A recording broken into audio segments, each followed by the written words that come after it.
Bom dia, meus irmãos. Que a graça e a paz do Senhor nosso Deus continue nos abençoando. A nossa lição de hoje trata da figueira que foi amaldiçoada pelo Senhor Jesus. Em Marcos, capítulo 11. Convido os amados a abrirem a palavra do Senhor. São duas sessões. Marcos 11, 12 a 14. E aí tem um pequeno intervalo de deslocamento de Jesus de um dia para o outro. Marcos 11, 20 a 26. Eu peço aos amados que acompanhem essa leitura. No dia seguinte, quando saíram de Betânia, teve fome. E vendo de longe uma figueira com folhas, foi ver se nela, porventura, acharia alguma coisa. Aproximando-se dela, nada achou, senão folhas, porque não era tempo de figos. Então lhe disse Jesus: nunca, jamais coma alguém fruto de ti. E seus discípulos ouviram isso. E passando eles pela manhã, viram que a figueira secara desde a raiz. Então Pedro, lembrando-se, falou: Mestre, eis que a figueira que amaldiçoasse secou. Ao que Jesus lhe disse: tende fé em Deus. Porque em verdade vos afirmo que se alguém disser a este monte, ergue-te e lança-te ao mar, e não duvidar no seu coração, mas crer que se fará o que diz, assim será com ele. Por isso vos digo que tudo quanto em oração pedirdes, crede que recebestes, e assim será convosco. E quando estiverdes orando, se tendes alguma coisa contra alguém, perdoai, para que vosso Pai Celestial vos perdoe as vossas ofensas. Mas se não perdoardes, também vosso Pai Celestial não vos perdoará as vossas ofensas. Oremos. Pai querido, mais uma vez nós te agradecemos, Senhor, pelo privilégio que temos de nos acercar da sua palavra, pelo privilégio que temos de nos reunir como seu povo, povo que o Senhor tem chamado pelo teu Espírito, pelo privilégio que temos de meditar na tua palavra, pelo privilégio que temos de ter estudado a tua palavra, de estudar a tua palavra, de poder continuar estudando e aprendendo segundo a sua palavra. Abençoe-nos, Deus, falando ao nosso coração, nos ensinando. Em nome de Jesus te pedimos, Senhor. Amém. Alguns anos já passados, eu estava trabalhando no Pará. E é uma região de agropecuária, mais de pecuária do que de agro. E fui visitar um irmão, proprietário de uma pequena fazenda. Talvez para os padrões mineiros seja uma grande fazenda, mas para os padrões de Pará, uma pequena fazenda. E esse irmão possuía alguns animais, algumas reses. E naquele dia que eu estava lá, ele estava com o seu gado no curral e separando uma res para venda. E ele me disse que ela iria ser vendida para abate. E eu olhei, e com os meus olhos de entendido de pecuária, vocês imaginam o tanto que eu entendo de pecuária, eu olhei e falei: mas por que justamente esta? Eu olhei e me pareceu a res mais bonita, era uma fêmea, grande, de belo porte, bonita. Havia outras mais feinhas, menores um pouquinho, mas aquela era grande e bonita. E eu falei: mas por que justamente essa? Por que você não preserva esta? E ele falou assim: porque essa res tem 5 anos e é estéril. Ninguém quer comprá-la para criá-la. Ela já chegou ao seu pleno desenvolvimento, ela já chegou ao seu peso máximo, e a partir de agora, para mim, ela só dá prejuízo. Ela só vai consumir, eu vou gastar com remédios, eu vou gastar com vacinas, eu vou gastar com pasto, eu vou gastar com sal e minerais. Ela não vai me dar mais lucro, não vai me dar lucro nenhum. E ele preferiu ficar com algumas menores, que me pareciam menos belas, mas que produziam. E aquela que tinha toda uma aparência e formosura foi para abate, foi virar churrasco e alimento para outras pessoas. Por que esta ilustração? Por que estou trazendo isso para vocês? Porque nós temos aqui uma passagem que fala do Senhor Jesus, chegando diante de uma árvore que tinha belo porte, que tinha muita aparência, né, que se mostrava frondosa, mas improdutiva. E o Senhor Jesus a designou também para abate.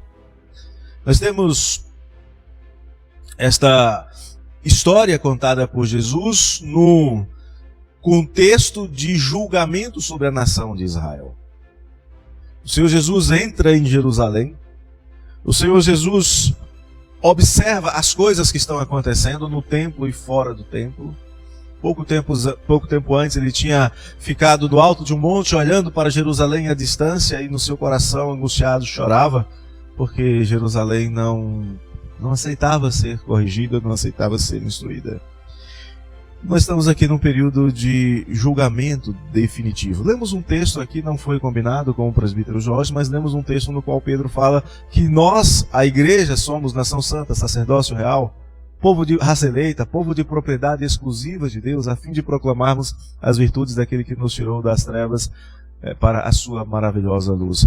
Esta transição de antigo Israel para a igreja como novo Israel, ela está chegando ao seu momento, aos seus momentos cruciais. E este é um deles, momento de julgamento. Para que a gente entenda um pouquinho o que acontece, eu não sei aqui quantos entendem de figueira, quantos conhecem, já talvez tenham plantado uma figueira. Eu nunca plantei e eu conheço apenas o suficiente para ir até uma figueira e colher o figo. É só o que eu sei de figueira também, em termos de trato com elas. Mas, por conhecer pouco, eu fui dar uma pesquisada. Eu fui ler um pouquinho sobre as figueiras. E, geralmente as figueiras dão seus frutos 2 vezes por ano. Uma vez é antes das folhas e a outra é quando as folhas estão já bastante viçosas e começando a cair. É interessante que ela não gosta muito de ficar com folhas e frutos ao mesmo tempo, né? Algumas variedades de figueiras, e aparentemente essa era aquela que o Senhor Jesus lidou, elas produzem um tipo de figo, chamado de figos da breba, que é um figo menorzinho. É o que vem antes das folhas. É quando a árvore está começando a se revigorar. Então geralmente é um figo pequeno, muito bom para doce, inclusive, ácido. Ele é mais ácido, ele tem um sabor mais forte. E depois, quando ela está com a sua ramagem, a sua folhagem, quando a folhagem está prestes a começar a cair, ela produz um segundo figo, que é um pouco maior, de sabor mais suave, que é aquele que é o figo de mesa, digamos assim, é aquele que as pessoas gostam de comer sem fazer as suas compotas, sem fazer as suas geleias e etc. E Jesus sabia disso. Jesus, palestino, é uma região que tinha bastante figueiras, então ele sabia que quando uma figueira estava com folhagem, significava que ele normalmente encontraria, não os figos da breba, aqueles pequenininhos e ácidos, mas os figos normais. Ou seja, eram figos apropriados para comer-se normalmente, para matar a fome. E o texto começa dizendo que Jesus estava saindo da cidade e teve fome. Necessidade. Eu vou suprir as minhas necessidades ali. Esta figueira, ela vai servir como uma ilustração. Ela vai servir como um argumento ilustrativo para o que estava acontecendo com Israel. Aquela figueira teve vários privilégios, provavelmente. Alguém a plantou, ou pelo menos alguém não a arrancou quando arrancava outros frutos. Sendo uma região de pouca chuva, muito provavelmente alguém a regou. Alguém cuidou dela, alguém a protegeu, para que ela pudesse chegar à sua plena maturidade. Ela teve cuidados. Israel, a mesma situação. Israel nasceu como um povo. A própria palavra de Deus fala que Israel deveria lembrar da sua história, começando com Abraão, dizendo assim: eu era um arameu prestes a perecer. Ou seja, eu era um idólatra lá em Ur da Caldeia, lá em Padã Arã. A minha família vivia do mesmo jeito que os demais povos viviam, e o Senhor foi e tirou. E o Senhor preservou Abraão nas suas andanças, abençoou Abraão, abençoou Isaac, abençoou Jacó, abençoou José. Tempos depois o Senhor tirou do Egito uma nação, protegeu essa nação que não tinha armas, protegeu de povos bem armados, bem treinados, com exércitos profissionais, o Egito um deles. O Senhor colocou este povo numa terra que tinha o suficiente para suprir-lhes as necessidades. Quando eles eram fiéis, era a terra que manava leite e mel. Quando eram infiéis, vinha a disciplina, vinha a seca e vinham as invasões. O Senhor cuidou desse povo de todas as maneiras. O Senhor deu a esse povo mandamentos santos, mandamentos perfeitos, leis boas. Deu a este povo juízes e reis sábios. Deu a este povo o sacerdócio, o culto. E era um culto em que eles entregavam uma porção do que tinham, sem que fossem explorados por isso. Ao seu redor, ao redor de Israel, as nações praticavam cultos terríveis, com sacrifícios humanos. Israel não, exceto em seus períodos de apostasia. Mas o Senhor não requeria esse tipo de coisa. Ninguém tinha que pegar o seu filhinho e colocá-lo em uma espécie de escorregadeira, onde lá embaixo havia lanças pontiagudas e fogo, e a criança descia. Em Israel isso não era requerido, embora tenham feito. Manassés fez isso dentro das fronteiras de Israel. Então Israel tinha todas as bênçãos possíveis, todos os cuidados possíveis, para que fosse uma nação abençoada e para que produzisse frutos abençoados. Mas Israel não estava produzindo isso. Ainda tinha leitura da lei, ainda tinha um culto, ainda tinha sacrifícios, mas o Senhor olha para isso e diz assim: é só aparência, é só folhagem. O culto, a adoração, os sacrifícios. Séculos antes, o Senhor já havia denunciado que estava errado. Através de Isaías, cerca de 7 séculos antes aproximadamente, o Senhor olhava para o culto de Israel e dizia: esse povo acha que é suficiente vir na minha casa e prestar esse culto e não fazer mais nada além disso, um culto formal e ritualista. Através de Malaquias, se não me engano é Malaquias, o Senhor chega a dizer assim: olha, eu queria que tivesse um diácono que fechasse as portas da igreja, que não deixasse esse povo entrar para acender o fogo do altar à toa, para começar um culto que não me agrada. Isaías disse que esse povo, ele honrava o Senhor com os lábios e o seu coração estava longe dele. E Jesus chega diante de Jerusalém e diz: olha, esse povo me honra com os lábios e o seu coração está muito, muito longe de mim. É chegado o dia do julgamento. É chegado o dia de o dono da vinha vir colher os frutos, vir receber os frutos. Já mandou o filho, já mandou os servos e eles estão rejeitando. É chegado o tempo. Então a figueira sem frutos, que nos versos 12 e 13, ela é apresentada como símbolo de Israel. Ela é mostrada diante de todos como aquilo que Israel estava sendo. É mostrada como o que estava acontecendo, inclusive no templo, no culto, como é que o Senhor via. E do ponto de vista de Deus, tinha aparência, tinha pompa, tinha toda aquela suntuosidade, tinha ritual. Mas olha só, tinha pompa, mas não tinha vida. Tinha ritual, mas não tinha comunhão com Deus. Tinham sacerdotes, mas não tinham homens de Deus.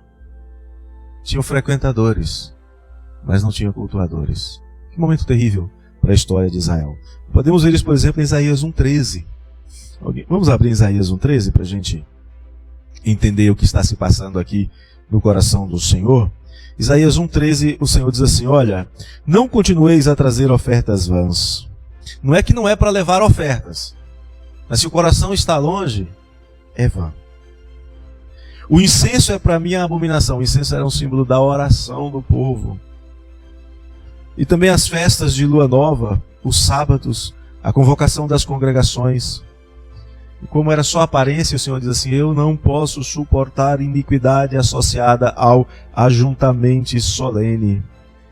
Em Marcos 7,6, lembrando as palavras de Isaías, Jesus diz: bem profetizou Isaías a respeito de vós, hipócritas, como está escrito: esse povo honra-me com os lábios, mas o seu coração está distante de mim. Então é um momento em que Jesus chega para dar o veredito. E sempre que... Eu gosto muito de ler o que a Bíblia diz e perguntar: se fosse hoje, se fosse agora, se o Senhor entrasse nas nossas igrejas, qual seria o veredito dele a respeito do nosso culto e da nossa adoração. A Bíblia diz que o Senhor não precisa que ninguém diga como é o coração do homem, o que o outro está pensando. Ele conhece o coração. Se ele chegasse agora aqui na nossa igreja, olhasse para nós, se chegasse nas nossas igrejas espalhadas pelo Distrito Federal, pelo Brasil, ou em qualquer lugar do mundo, qual seria o seu veredito? Como ele interpretaria? Como ele consideraria o nosso culto? O texto nos diz que Jesus faz algumas coisas em relação àquela figueira. E é sobre estas coisas que nós vamos pensar um pouco mais detalhadamente.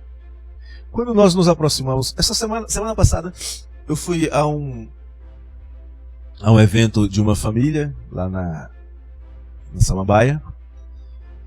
E enquanto nós chegamos, eu gosto muito de goiaba. Eu não sei nem se é época de goiaba, mas eu gosto muito de goiaba. E quando eu cheguei próximo da casa, tinha um pezinho de goiaba desse tamanhozinho assim, feinho, mas cheio de folhagens. Aí eu dei aquela olhada assim e vi alguma coisa com uma cor um pouquinho diferente. Como eu já disse, eu gosto muito de goiaba. Entrei, participei das atividades todas lá, orei com a família. E na hora que eu estava saindo, eu olhei de novo para o pé de goiaba, isso de noite, escuro, e vi uma coisa de uma cor um pouquinho diferente. Aí eu perguntei para o dono da casa, eu posso ver se tem goiaba nesse pé? Aí ele falou assim, não tem não. Posso? Eu falei, pode, se tiver é tua. Aí eu fui na direção daquela coisinha com uma corzinha um pouquinho diferente. E não é que era uma goiaba quase madura? Quando eu peguei na goiaba, ele falou assim, mas tem? Eu falei, tem. Ele falou, eu não tinha visto. Eu falei, não viu porque não examinou. Não olhou com atenção. E é justamente o que o Senhor Jesus faz aqui com esta figueira. Ele vai passando, olhou e viu uma figueira com folhas. Ele disse, já deve ter figos. Muito provavelmente havia muitas outras figueiras naqueles dias que não tinham folhagens, que não chamaram a atenção de Jesus. Não tinha nada de diferente nelas. Mas assim como tinha uma corzinha diferente naquele pezinho de goiaba desse tamanho, algo chamou a atenção dele. Uma figueira cheia de folhas. Ele disse, ali tem figos. É interessante que é preciso a gente pensar o seguinte. Jesus tem ciência de todas as coisas. Do ponto de vista de quem está narrando, e quem está narrando é Marcos, e Marcos está narrando aqui o que Pedro viu. Ele está dizendo assim, olha, Jesus olhou para a figueira e foi ver se porventura tinha figos. Jesus sabia que não tinha figos. Ele sabe todas as coisas. Mas é o momento de dar uma lição, é didático o que está acontecendo. Então Jesus foi em direção à figueira. Se tem folha, tem figo. Então ele vai fazer uma investigação bastante criteriosa. Exatamente o que eu fiz com aquele pezinho de goiaba. Algo diferente. Ele se aproxima, ele examina, e o resultado que nós já vimos é que não tinha. Pouco antes disso acontecer, Jesus entra no templo. E ele olha o que está acontecendo no templo. E ele vê que as coisas que estão acontecendo no templo não são os frutos, tem muita aparência, mas não são os frutos que eram esperados. Ele chega no templo, está cheio de sacerdote. Ele chega no templo, tem muita gente entregando ofertas. Era a semana da Páscoa, queridos. Havia gente de todos os lugares colocando em prática Deuteronômio 14. Em Deuteronômio 14 diz que se você morasse longe do templo, lembra que é uma época que não tinha avião, que não tinha trem, que não tinha carros como nós temos hoje. Se você morasse longe de Israel, longe do templo, e se você tivesse produzido algo, era difícil para você pegar, por exemplo, 20 sacos, 30 sacos de trigo e trazer por 30, 40, 200, 400 quilômetros de distância, tinha gente que morava a 400 quilômetros de distância, trazer isso carregando essas cargas para Jerusalém. Então o que Deuteronômio 14 dizia? Se você morar muito longe, vende, transforma em dinheiro. É mais fácil você viajar com 10 moedinhas. E naquela época já havia um sistema bastante rudimentar de bancos, onde você podia pegar as suas moedas e entregar para um judeu lá no Egito, por exemplo, viajar e receber de outro judeu em Israel. Eram as casas de câmbio. Havia um outro sistema que você poderia vender, por exemplo, em Roma, e pegar a moeda romana, viajar com ela, chegar em Jerusalém e trocar. Mas aí havia um problema. Quando você chegava no templo com uma moeda romana, aquela moeda não era aceita. Tinha a imagem de César, tinha uma imagem ali, e a imagem não podia entrar no templo. Então havia os cambistas que estavam ali para fazer as trocas. E, geralmente eles trocavam mordendo uma boa parte. Vendiam as pombas e os animais para os adoradores, para os ofertantes, e já havia um sacerdote ali que recebia aquele animalzinho e já levava para a oferta. Como era muita gente, não dava tempo alguém ofertar um animal, entregar um novilho, por exemplo, e esperar que ele fosse morto, né, esperar que ele fosse descarnado e receber a sua porção para comer junto com a sua família. Então ele entregava o animalzinho ali e já recebia um pedaço de carne lá na frente. Só que os historiadores contam que havia muitos sacerdotes que pegavam o animalzinho, recolhiam o animalzinho, entravam com ele por uma porta, o adorador ia para cá e aquele animal dava uma volta e ia ser vendido de novo, e de novo, e de novo, e de novo, e de novo. E é por isso que Jesus chega olhando essas coisas e diz: isso aqui é pura hipocrisia. Ele se indigna. E é por isso que ele derruba as mesas dos cambistas e faz um azorrague e expulsa os animais do templo, porque eles transformaram a casa do Senhor em covil de salteadores. Ou seja, ele fez uma investigação, ele tinha o direito de chegar ali e encontrar o que na casa de Deus? Casa de oração. Ele queria ver adoração.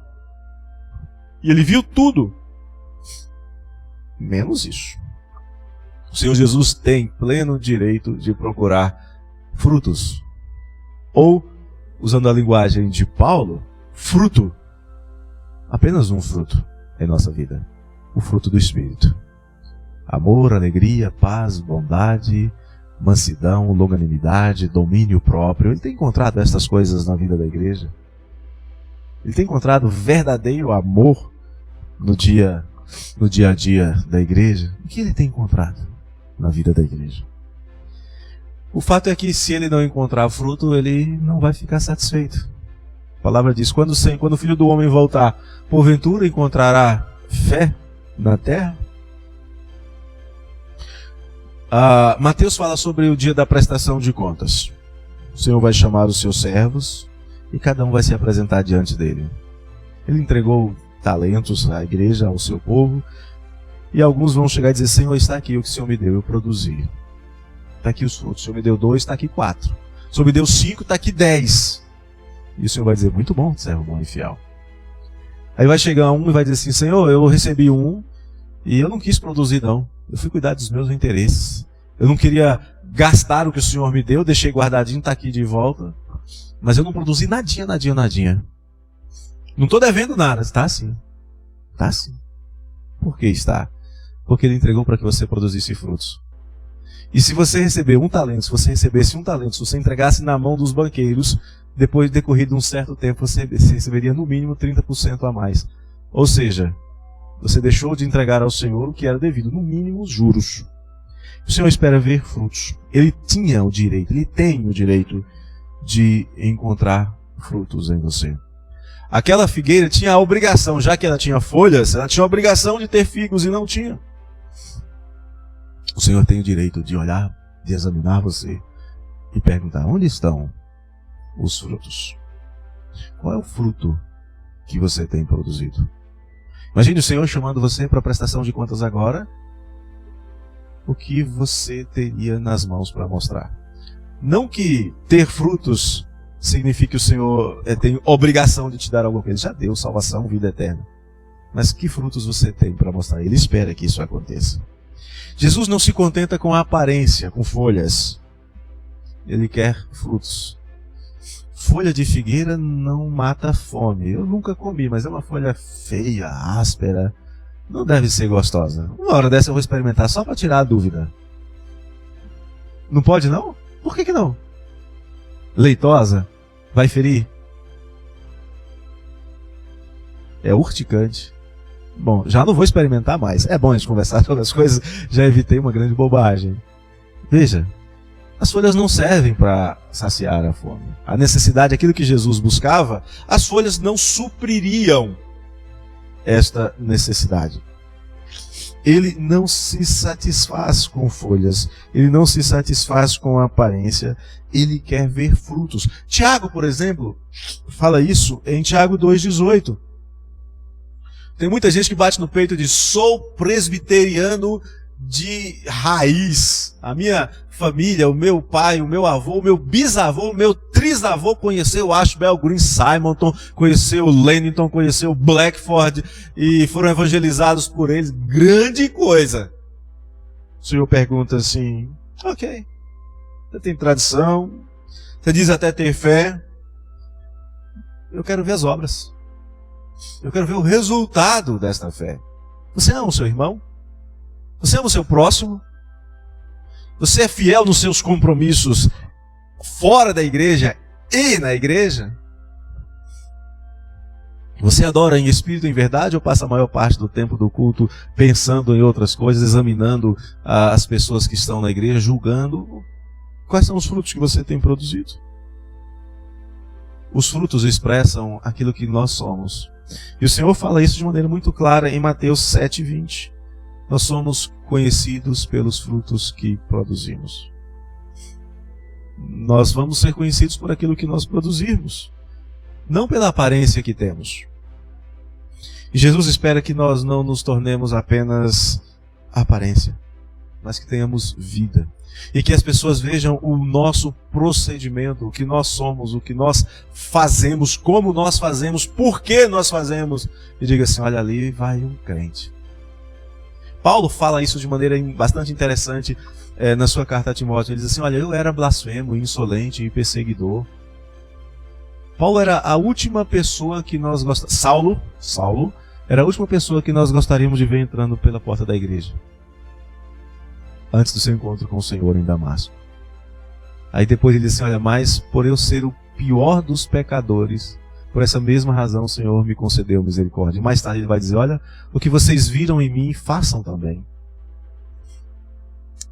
Ele dizia: já não sou eu quem vivo, mas Cristo vive em mim. Sede meus imitadores naquilo que eu sou de Cristo. Ele fala várias vezes, ele insiste: olha, o que vocês viram em mim, façam igual. Quantos de nós podem fazer isso? Quantos crentes podem fazer isso? Olhem para mim. Normalmente as pessoas: não, você não pode apontar para vocês, tem que apontar para Cristo. A palavra diz: aponte para você e diga: façam o que eu faço imitando a Cristo. Quantos de nós podem fazer isso? Olhem para mim, vejam como eu sigo a Cristo. Ele escreve a Timóteo, um jovem pastor, um jovem na faixa dos 40 anos talvez, diz assim: Timóteo, seja modelo do rebanho. Nós devemos ser modelo para aqueles que vierem a crer. Mas isso se não formos apenas aparência. 1 de Pedro 2,12 diz que nós devemos manter exemplar o nosso procedimento no meio dos gentios. Os incrédulos vão olhar para nós, para que naquilo que falam contra nós, contra a igreja, dizendo que a igreja... E naquela época eles diziam que a igreja era um bando de malfeitores, e hoje ainda dizem que a igreja é enganação, é perda de tempo. Observando-vos em vossas boas obras, glorifiquem a Deus no dia da visitação. Como é que o incrédulo vai glorificar a Deus no dia da visitação? Ele vai ter que dizer assim: olha, de fato eu vi os crentes vivendo como crentes. Século II, na verdade, houve uma peste em Roma. Os gentios, os nobres, pegaram as suas coisas e foram para a região do Tibre, foram para regiões menos insalubres. A cidade de Roma era terrível. Muitos becos, muito esgoto, muita sujeira, os ratos faziam a festa e a peste se alastrava. Os ricos foram embora, os nobres romanos, os governantes, os políticos, os deputados, os senadores, a família imperial, foram para o interior, para lugares menos inóspitos. As pessoas caíam no meio das ruas, morriam ao léu. E sabe quem ficou para cuidar dos enfermos, dos doentes, com risco da própria vida? Os cristãos. E um escritor chamado Celso, inimigo da igreja, ele detestava a igreja. Ele dizia assim: olha, Vede como eles se amam, e aqueles a quem nós perseguimos são os nossos ajudadores. Sabe qual foi o resultado disso? 3 séculos depois, o cristianismo se torna a religião oficial do império. 2 séculos depois, o cristianismo era uma força tão grande, mas tão grande, mas tão grande, que o Império Romano já entendia que não tinha mais como impedir o seu crescimento. Testemunho. Os ímpios viram. O Celso não deixou de ser inimigo da igreja, não. Continuou escrevendo contra a igreja, mas ele teve que reconhecer. E, ó, esse povo é diferente. Tem algo de diferente nesse povo. É o que Pedro diz. Procedimento exemplar. Até o ímpio teve que bater palmas e dizer: eles são diferentes. Então Jesus não se contenta com folhas. Ele quer frutos. Nós podemos ser enganados pelas aparências. Nós podemos. O conselho da igreja pode ser enganado pelo dia a dia, pelo vir à igreja. A pessoa vem à igreja, sai de casa, coloca a capa de crente, chega na igreja, se comporta como crente, fala como crente, e volta para casa e volta para o seu dia a dia, e só Deus sabe o que acontece. Nós podemos ser enganados. Já fiz aconselhamento de uma jovem que se casou, um jovem que se casou com uma jovem frequentadora da igreja, e era uma jovem aparentemente exemplar. Depois de um tempo ele disse: pastor, pelo amor de Deus, não aguento mais. O que a gente via na igreja não tinha nada a ver com o que é dentro de casa. E ele buscava ajuda, buscava aconselhamento, e nós acompanhamos esse casal durante um ano. E um dia ela simplesmente resolveu sair de casa e foi trabalhar no emprego nada recomendável. Resolveu viver como ela realmente era no interior do seu coração. Nós podemos ser enganados pelas aparências. Podemos. Jesus não. Jesus conhece o nosso coração. Quando ele se aproxima de alguém, ele sabe exatamente com quem está lidando. Veja, por exemplo, em João 2:25. Quando as pessoas clamavam e estavam assombradas com as coisas que ele fazia e seguiam-no. João 2:25 diz assim: olha, Jesus não precisava de que alguém lhe desse testemunho a respeito do homem, porque ele mesmo sabia o que era a natureza humana. Está dizendo mais ou menos o seguinte: João não precisa que o marido venha dizer para Jesus o que a esposa faz em casa, ou que a esposa venha dizer para Jesus o que o marido faz em casa. Ele conhece cada um de nós. E não precisa que o coleguinha venha falar o que o coleguinha da UPA fez durante a semana, que venha com um print do TikTok ou do que mais? Do Instagram. Ele não precisa que ninguém faça isso. Ele sabe. Ele conhece. Ele tem profundo discernimento. E é impossível enganá-lo. Mesmo com atos culticos é impossível enganar Jesus. Quer ver um exemplo?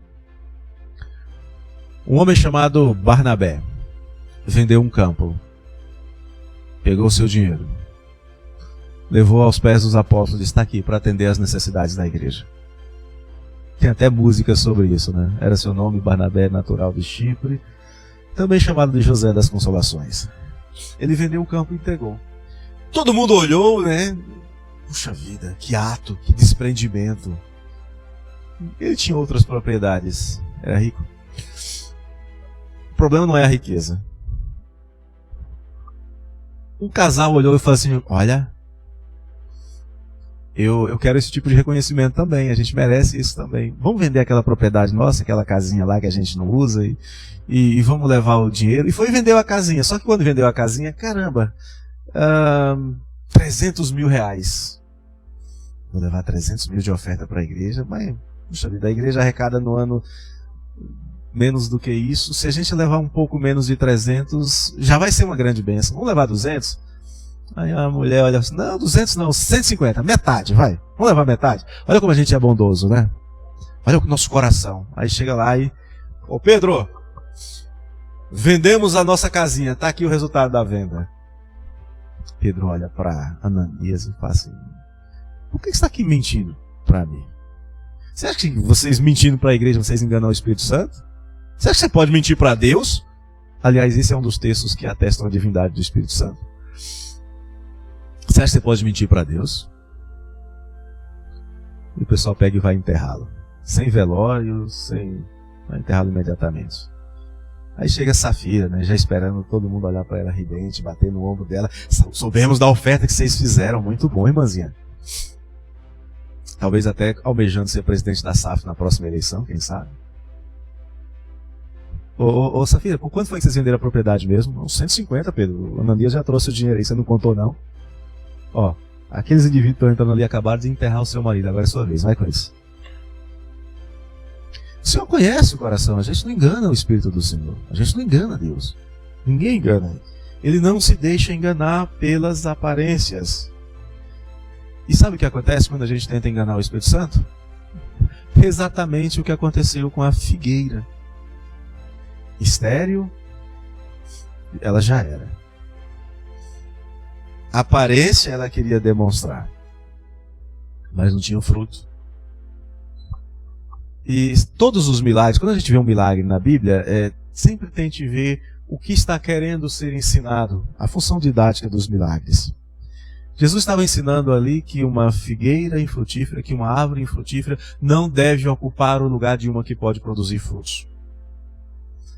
Nem mesmo o movimento ecologista teria como defender essa figueira. Por quê? Porque essa figueira ocuparia aquele espaço, não produziria fruto nenhum, semente nenhuma, um dia ela ia morrer, e outras não estariam ali, outros que poderiam produzir sementes, que gerariam novas figueiras, e etc, etc. Ou seja, uma só ocupando um espaço que poderia ter como resultado várias outras.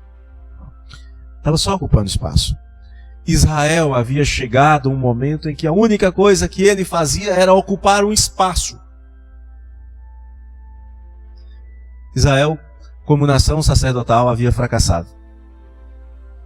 Cumpriu o seu papel até um determinado momento, mas ali não havia mais nada que Israel fosse fazer como nação sacerdotal. Tinha aparência, tinha pompa, tinha um grande templo, do qual só resta uma parede, um muro.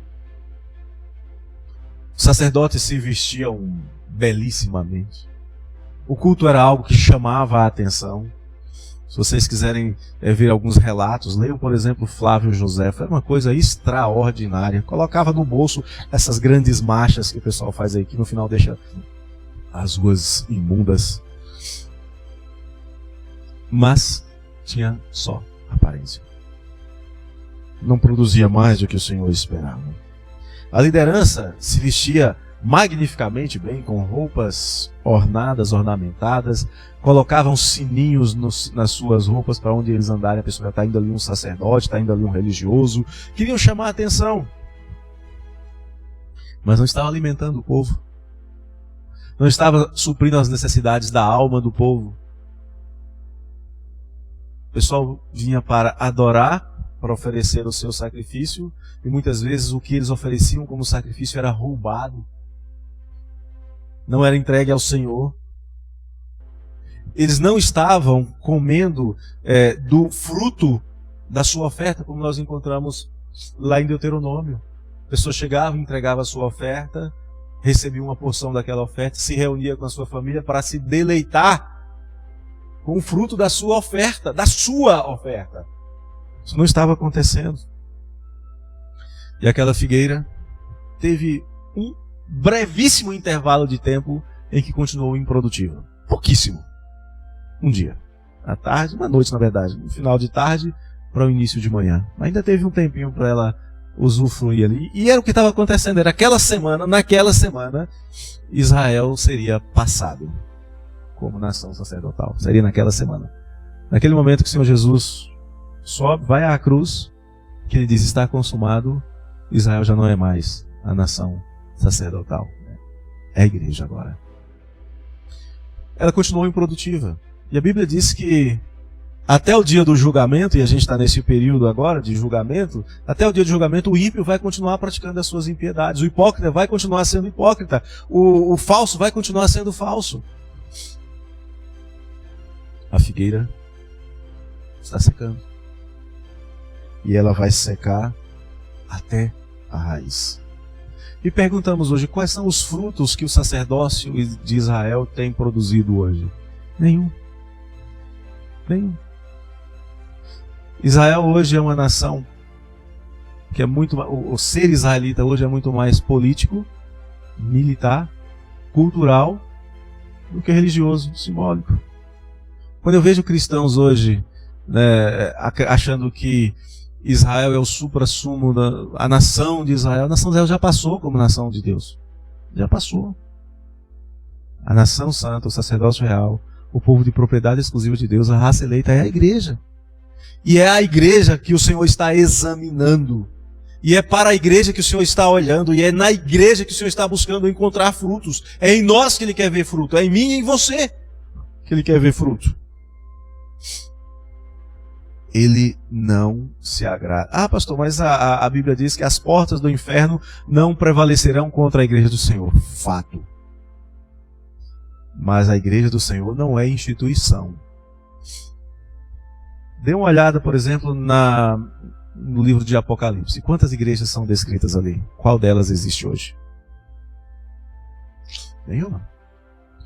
Nós somos resultado de uma belíssima reforma na Europa no século XVI. Homens de Deus, mulheres de Deus deram as suas vidas para que nós pudéssemos, para que o Evangelho pudesse ser restaurado. Alguns de vocês talvez já tenham passeado pela Europa. Tem muitas igrejas lá que se tornaram sedes de clubes de futebol e partido político. Tem igreja importante da história da Reforma, que se tornou sede de mesquita. Morreram. O Parlamento Suíço esta semana semana passada, autorizou que a Bíblia e que a Torá fossem queimadas em manifestações públicas sem que isso constituísse ofensa religiosa. Aqui no Brasil nem precisa de autorização, né? Estão fazendo pior. Outro dia eu vi isso acontecer dentro de uma igreja que se diz evangélica. Rasgando folhas da Bíblia. Não, isso aqui já passou, isso aqui já era, isso aqui já foi, isso aqui não serve mais. Que frutos o Senhor está encontrando na sua igreja hoje? As que não estiverem produzindo frutos, não há problema nenhum. O Senhor não vê problema nenhum em mandar fechar as portas. A igreja do Senhor vai permanecer. Crentes no Senhor continuarão neste mundo de Deus até o último dia que o Senhor determinou. Sempre haverá o remanescente fiel do Senhor. A igreja não perecerá. Mas portas podem ser fechadas. Paredes podem ser derrubadas. Denominações podem ser extintas. Que tipo de fruto o Senhor espera encontrar? Acho que essa é uma pergunta que a gente precisa buscar a resposta. Hebreus 11:6 diz: o Senhor espera que haja fé. É impossível que alguém se aproxime de Deus sem fé. É impossível que alguém busque se aproximar de Deus se não acreditar que Deus existe. É preciso que haja fé. E Jesus vai tratar disso quando fala no final do texto assim: olha, se você tem fé, você pode dizer a essa montanha que sai daqui e se atire ao mar, e isso vai acontecer. Na mentalidade dos judeus, se você estudar textos da época, a ideia de montanha, de monte, está muito ligada à dificuldade, a um obstáculo. Quais são os obstáculos que existem para que você produza frutos? Eles podem ser removidos com fé. Qualquer obstáculo que você enfrenta, a sua vida com Deus pode ser removido com fé. O reverendo Roberto Brasileiro, nosso presidente da nossa igreja, um dia eu estava conversando com ele lá em Jacundá, e ele estava me contando, falando para mim, falando para uma família da igreja, né, sobre um casal que o procurou e disse que estava encontrando grandes dificuldades de frequentar a igreja. Porque tinha nascido o seu filhinho, e o filhinho precisava de muitos cuidados. Toda criança recém-nascida precisa de muitos cuidados, e eles não estavam dormindo direito à noite, tem que trabalhar a semana inteira, etc. Então, o domingo eles tiravam para descansar e iam ficar um tempo sem ir na igreja. Aí o Roberto falou assim: tudo bem, meus irmãos, eu vou orar para Deus tirar de vocês o que está impedindo a adoração de vocês. Não, pastor. Mas como? O que é mais importante? O que é mais importante? E aquele casal entendeu que eles tinham uma bênção de Deus nas mãos. Que o filhinho deles era uma bênção e não um obstáculo. E não uma desculpa para deixar de cultuar. Era uma razão a mais para cultuar. Para agradecer. Para todos os dias chegar diante do Senhor, obrigado pelo meu filho, obrigado pelas suas mãozinhas, obrigado pelo seu sorriso, obrigado pelo seu choro. Gente, quando nasceu a minha filha, ela nasceu com sopro, a Esa nasceu com sopro no coração. Quantas e quantas vezes ela acordava no meio da noite chorando e eu acordava para cuidar dela e acordava feliz, porque eu sabia, se ela estava chorando, ela estava viva. Eu não ficava chateado, não. Às vezes eu levantava no inverno no Paraná, 8 graus, 10 graus, levantava para ir lá colocar o meu ouvido no narizinho dela para ver se estava respirando. E quando ela chorava, ela nem precisa eu levantar para fazer isso. Tá viva. Graças a Deus está viva. Nenhum obstáculo é maior, pode ser maior do que o seu desejo de servir ao Senhor, se você tem fé. E ele vai concluir dizendo assim, quer ver um fruto difícil de dar e que a igreja precisa dar? Perdão. Como é difícil perdoar verdadeiramente. Jesus fala de uma montanha, de um monte que precisa ser resolvido, e do nada ele saca do bolso o perdão. Está dizendo, talvez o que esteja mais dificultando a sua adoração seja a sua dureza de coração no seu trato com os irmãos. Você tem dificuldade de considerar o outro superior a você mesmo. Quem tem dificuldade em se relacionar com quem vê, com quem está perto, é impossível se relacionar com quem não vê e quem está longe. Se eu não consigo me relacionar com o meu irmão que está aqui do meu lado, que é carne e osso que nem eu, que é pecador que nem eu, como é que eu posso dizer que eu amo o meu irmão se eu não amo aquele que o criou? Como é que eu posso dizer que eu amo o que eu vejo se eu... Olha, eu não consigo ver, mas eu te amo. Esse aqui que eu vejo eu não amo. Como é que é isso? Senhor, perdoa os meus pecados. Tudo bem, assim como você está perdoando seus irmãos, eu te perdoo. E aí? Imaginou? Chegar lá na balança de Deus, né? Claro que não existe, mas chegar na balança e falar assim, ó, você não perdoou fulano, não perdoou Beltrano, você agiu mal com ciclano, você nunca perdoou. Teve fulano que veio aqui te pedir perdão e você não perdoou. Como é que é isso? Como é que você quer que eu te perdoe? Queridos, vamos concluir lembrando o seguinte. Ao chegar diante de Israel, o Senhor viu uma figueira improdutiva. Tinha um culto muito bem feito. A propaganda era maravilhosa, mas era enganosa. E Jesus examinou aquela figueira, e examinou meticulosamente. Do mesmo jeito que eu fiz com aquela goiabeira. Quem estava perto não viu goiaba, de longe viu. Jesus investiga, ele olha, ele conhece. E o julgamento de Jesus é justo. Aquela figueira foi mantida na condição que estava. Você não quer produzir frutos? Problema seu. Mas o resultado foi uma condenação inescapável. A figueira não cumpriu o seu papel. Nós, como igreja, temos cumprido o nosso papel de ser sal e luz, de ser uma nação santa, ou seja, um povo que foge do pecado e um povo que é separado para Deus. Sacerdócio real, alguém que adora ao Senhor em espírito e em verdade. Raça eleita, olhando para nós mesmos, eu posso dizer, eu tenho provas de que eu de fato fui escolhido pelo Senhor. Quem é que manda na minha vida? Eu sou mesmo parte de um povo que é propriedade exclusiva de Deus? Quem é que determina as minhas decisões? Quem manda na minha agenda? Quais são os fatores que eu mais levo em conta na hora de tomar as minhas decisões? Somos mesmo raça eleita, sacerdócio real, nação santa, povo de propriedade exclusiva de Deus? Ou somos apenas uma belíssima, verdejante numa paisagem meio marrom, uma figueira muito bonita, que se destaca no meio da paisagem, mas infrutífera, estéril? O que nós estamos sendo? Como é que o Senhor olha para nós e que veredito o Senhor dá sobre cada um de nós? Não tem como esconder. Talvez a gente consiga esconder até de nós mesmos, que o nosso coração é enganoso, é corrupto. Mas e de Deus? Como é que Ele olha para a gente? Eu vou parar por aqui, fazendo apenas algumas breves aplicações. Olhando para a parábola da figueira, para esta história, você tem produzido, por exemplo, na área de evangelização, ou tem entraves, tem dificuldades? É possível evangelizar sem ter fruto para mostrar? Você tem buscado a presença do Senhor em oração e tem vivido com seus irmãos em constante perdão? O que está impedindo? O que está dificultando? São perguntas para a gente refletir, para a gente encontrar respostas. Não são perguntas retóricas, não. São perguntas para a gente encontrar respostas.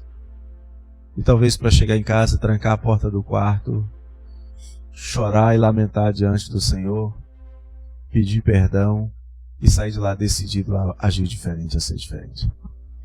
Pense nisso. Se alguém quiser fazer alguma observação ou alguma pergunta, a hora é agora. Já que vocês não interromperam, eu já... Correto. Só um detalhe. Não é uma parábola. É uma história. É uma história. É um evento. Aconteceu. Parábola, Jesus contava muitas, mas mesmo nessa história, é aquilo que eu falei sobre o objetivo didático de um milagre.